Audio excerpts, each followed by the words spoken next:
I've got the honor to introduce another TIA board member to you in a moment, the smiling face of Janet Smith-Staples. Janet, our environmental chair, take it away. Thank you. Well, I joined the board of TIA. I didn't really have a clue. I didn't know very much about TIA except for the shoal marking program, and I didn't know much about being on a board. But under Peter Fitton's leadership, I've learned that anything and everything is possible. Peter has grown and defined TIA's mission to include 3 pillars: river safety, environmental awareness, and community support. And now that I'm in my 2nd year of serving on the board, I know quite a bit more. I know it takes cooperation, it takes equal parts work and patience, and above all, it takes a common love for the organization and its mission. So here we go. Our environmental committee is co-chaired by Stuart Arnett. He's a wildlife artist who has researched and provided all the wildlife information posted on our website. And he donated the beautiful print for our membership drive. We have Dave McWilliam, who has elaborated on the turtle spas and the turtle egg protectors that Britton Bedford Jones started last year. And Dave continues to aid in our trash-free river cleanup and our fishing line recycling station. Alec Turner has been instrumental in both support and organization for our upcoming trash-free river cleanup and has helped design, build, and place our fishing line recycling stations. You're going to find out more. I call Alec and Stuart and Dave and Annabel the dream team. Who is Annabel? Well, Annabel Cowan is a game changer. In case you missed her introduction in June's River Talk, Annabel Cowan is 4th year McGill student in environmental studies. She grew up on Minota Island in the Admiralty Group.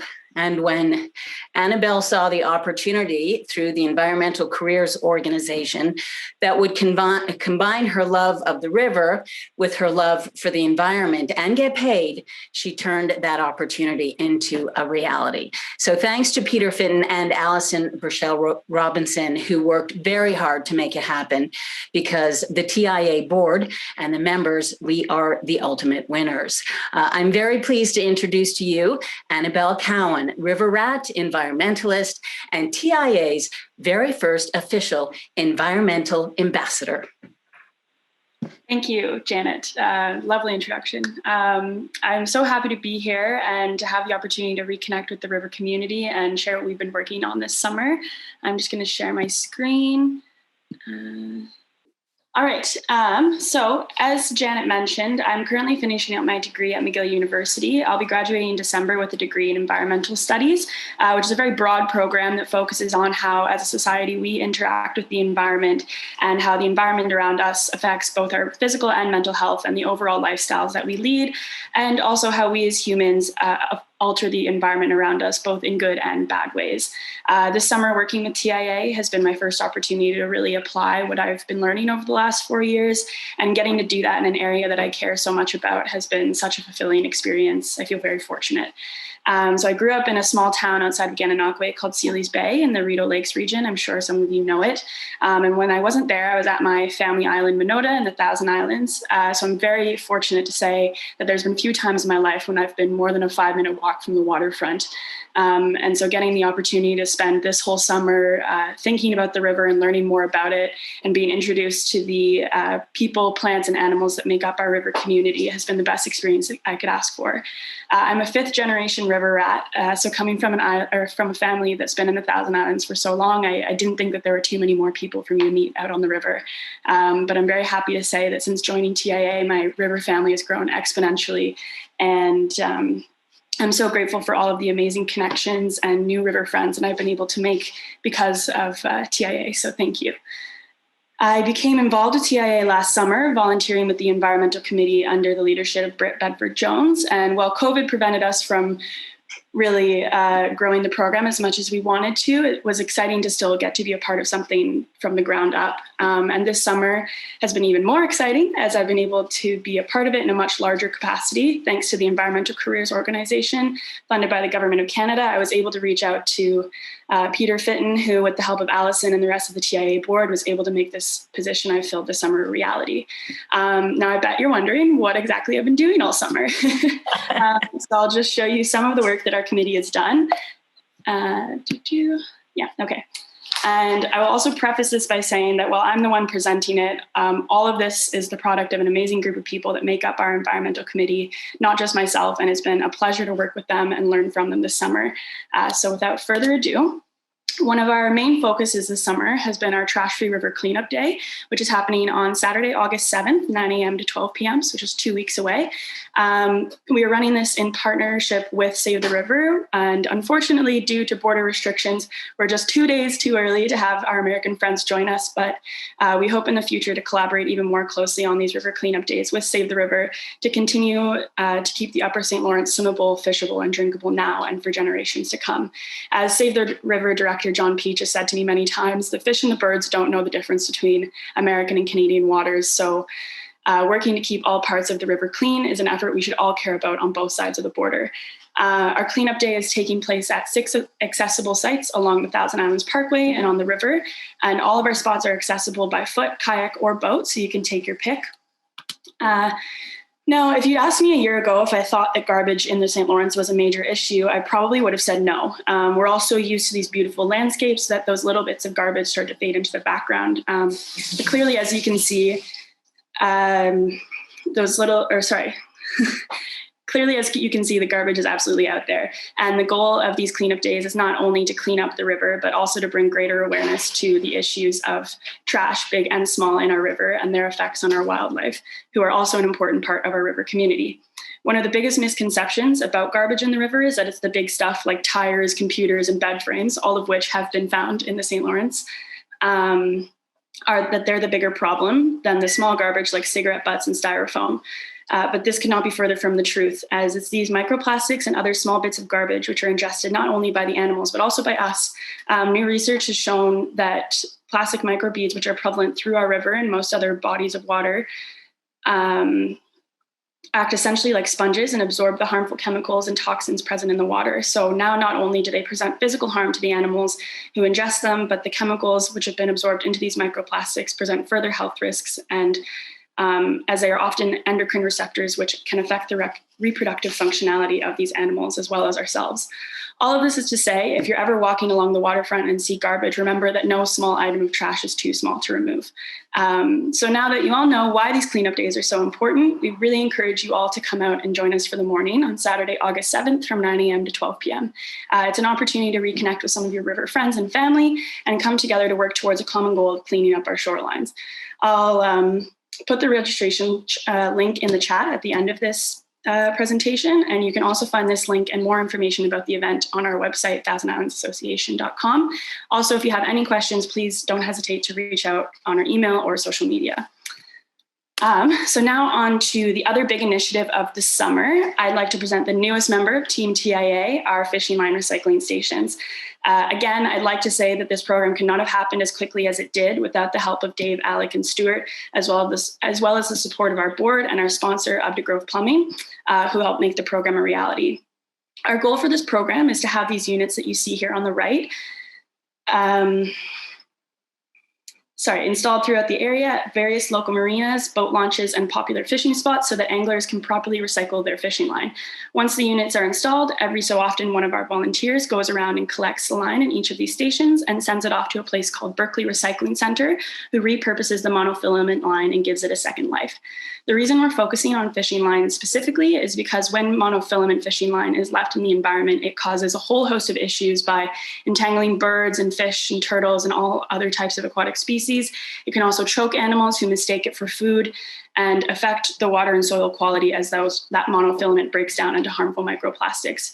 Even when fishing line does make it into the garbage, that monofilament is known to take roughly 600 years to degrade, so still leaving ample opportunity to continue to affect wildlife in and around landfills.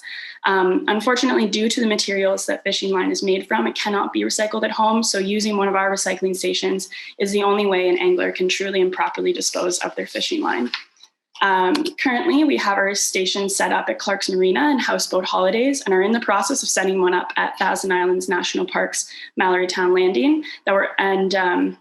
We're also partnering with Save the River on this project, and we'll be supplying them with stations to install on the American side of the river. We're also very excited to announce a partnership as of just a couple days ago with the Thousand Islands Open Fishing Tournament, which is happening next week, July 29th to 31st. One of our units will be installed at Portsmouth Olympic Harbor, the main boat launch for the tournament. Here we hope to not only collect fishing line from one of the biggest fishing tournaments of the year, but also to bring attention to the presence of our program so that other anglers are aware that our units are out there. When talking to the director of the tournament, he was beyond excited to hear about our program. He's been holding on to his own personal fishing line for years, just waiting for a program like ours to show up, which means that our first shipment of line to Berkeley Recycling Center is going to be at least 3 to 4 pounds, which if you think about it, that is a lot of fishing line. We have big plans for this program in the future and hope to get some more volunteers involved as the program goes bigger. So if you're interested in helping us out, please reach out. And also, if you can think of any spots in the area that you think could benefit from having one of our stations, please let us know. So some other updates of what's in store for TIA. I'm just going to quickly take the time to let you know about some projects that we're working hard on implementing for the future. First, we have the Common Terns Restoration Project. This project was inspired by Save the River's Common Tern program, which has been around since 1999. Their program has been extremely successful in supporting this at-risk bird species, and we wanted to join in on the fun by implementing the program on the Canadian side. We feel this program provides a great opportunity for the community to get involved and become intimately familiar and connected with these birds, and encourage some young environmentalists to get involved. We're very excited to see where it goes. Secondly, the Natural Edge Project is an initiative funded by Watersheds Canada, which aims to support private landowners like ourselves in naturally rebuilding their shorelines through planting. The program advises landowners on what types of plants are right for their land so they may have a more resilient shoreline. While high water is the least of everyone's concerns this year, having strong and healthy natural shorelines helps slow down erosion and create soil that can take in more water.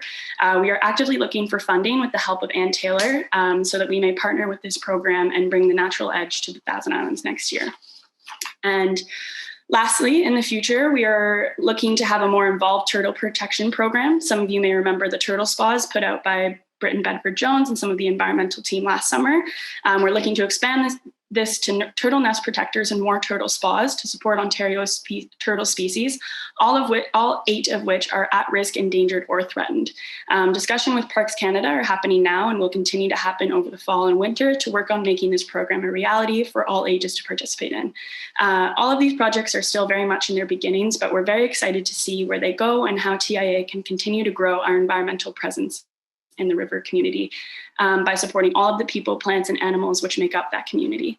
If any of these programs really spark your interest or you'd like to learn a bit more about them, please reach out to us. With so many projects going on, we can always use another set of helping hands.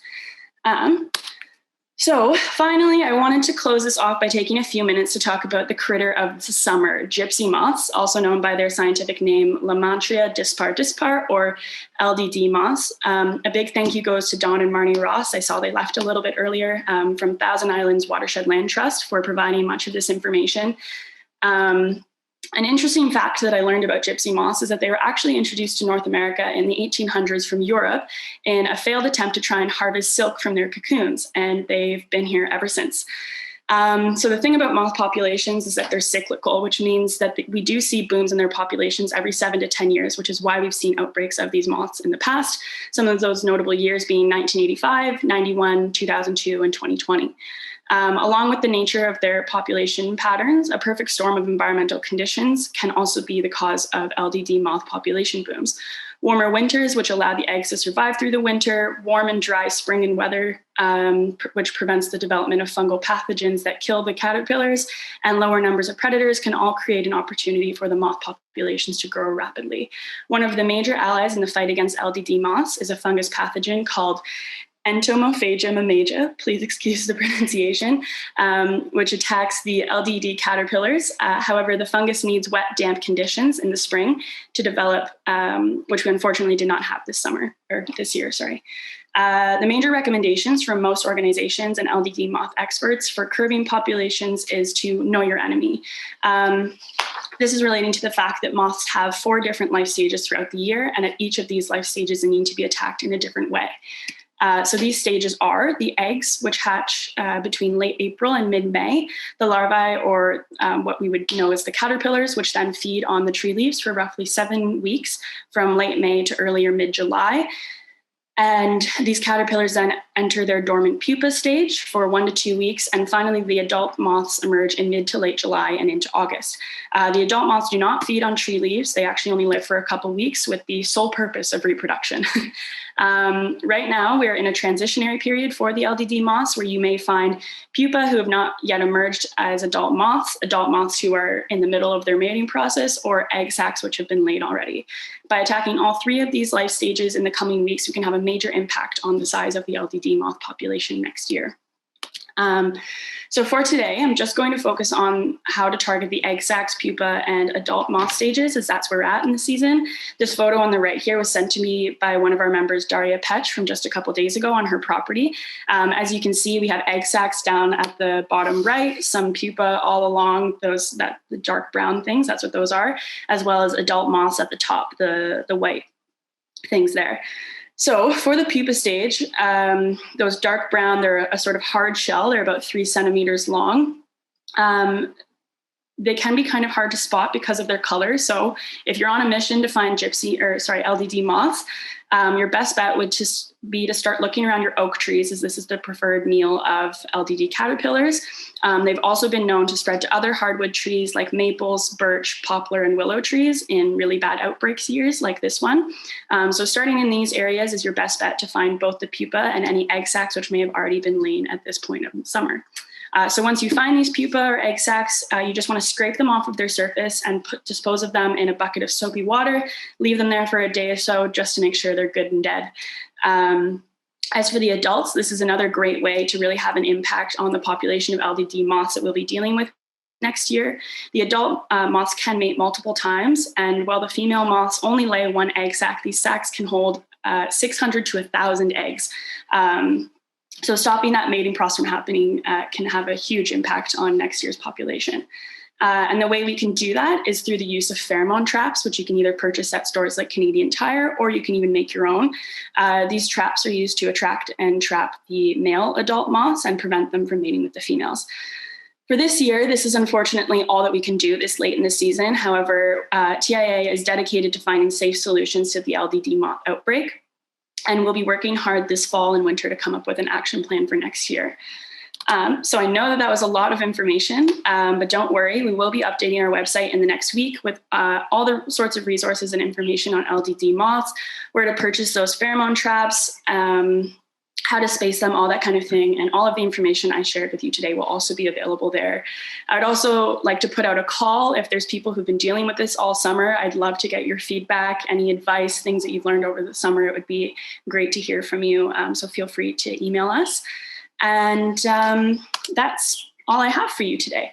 I just wanted to conclude this again by thanking you all for sticking with us to the end here, and also to thank all of the board members for being crazy enough to say yes to bringing me aboard this summer. It's been such a rewarding experience, and I've learned so much. I'm so excited to see what is ahead for TIA. And one final special thank you to Janet, who has guided me through the summer and been a wealth of support and knowledge. So thank you. Thank you. Thank you. Thank you, Anna.